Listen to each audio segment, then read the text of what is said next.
Ikonan bahaya tu Pak. Menggunting dalam lipatan, mairiang kawan saya, mengapa menakikan saya kawan saya iriang.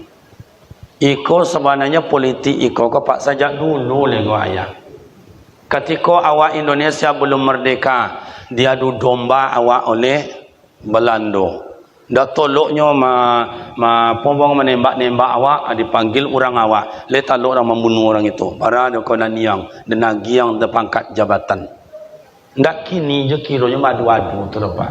Habis Belanda datanglah Jepang. Parah lo dari itu lah.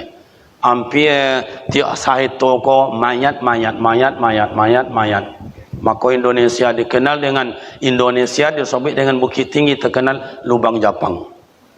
Ada lubang tu kenal Pak Imam. Ada lubang tu masih ada kan? Jepangnya tak ada ya. Jepang tu banyak gayanya Pak, sampai-sampai terompa tersebut sampai kini, terompa Jepang. Iya tu tak?